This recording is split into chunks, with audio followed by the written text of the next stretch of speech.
Hello दोस्तों, 2024 world के लिए कुछ खास अच्छा नहीं रहा। यूक्रेन रसिया वार कंटिन्यूसली थर्ड ईयर में है, जो कि थमने का नाम नहीं ले रही। सैनिक कम पड़ने पर रसिया ने thousand of troops north Korea से परचेज करे, जो रसिया के सैनिकों के साथ यूक्रेन के खिलाफ वार में लड़ रहे हैं। Israel attacked on Gaza kills almost 45,000 people. उसके बाद इसराइल ने लेबनान, यमन एंड सीरिया में भी भारी बॉम्बिंग करी और वहाँ विद्रोही ग्रुप को काफ़ी नुकसान पहुँचाया।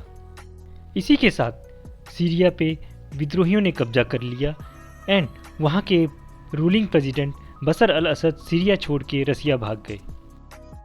यूएन ने नेतन्याहू के खिलाफ वारंट इशू करा है। यूएन का मानना है कि इजराइल गाजा में वार क्राइम कर रहा है और उसने वहाँ कई निर्दोष लोगों को मौत के घाट उतार दिया।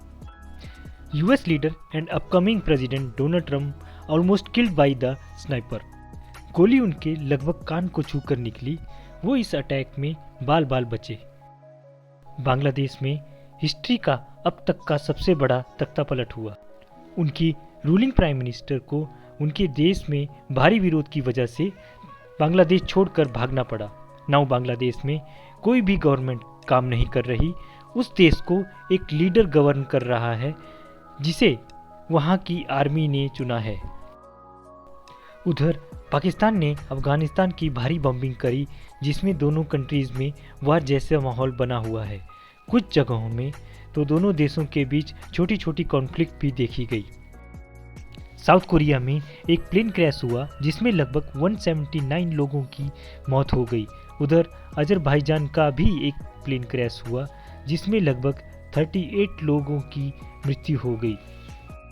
स्पोर्ट्स की बात करें तो India won the T20 world cup in 2024 by beating South Korea. Besides that, Gukesh won world chess championship and became the youngest chess champion ever.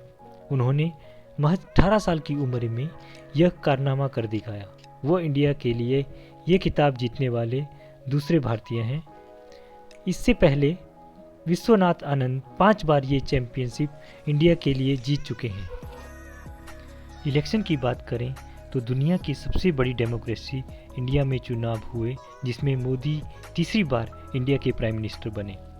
India के बाद दुनिया की ओल्डेस्ट डेमोक्रेसी यूएसए में भी चुनाव हुए, जिसमें डोनाल्ड ट्रंप भारी बहुमत के साथ जीते।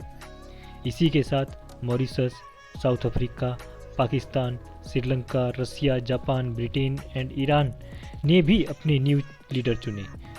यूरोपियन यूनियन के भी इस साल इलेक्शन हुए और उन्होंने भी अपने न्यू लीडर चुने। Country like Sudan, Bahrain, Myanmar facing civil war in their country.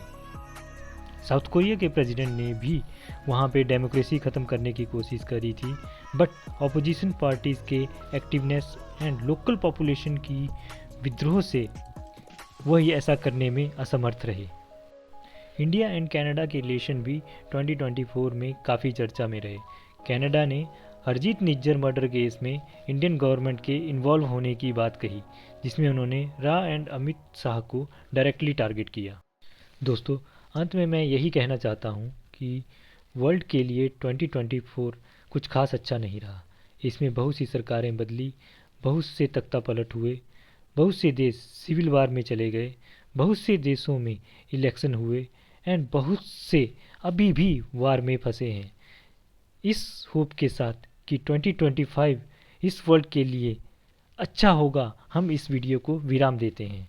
Thank you.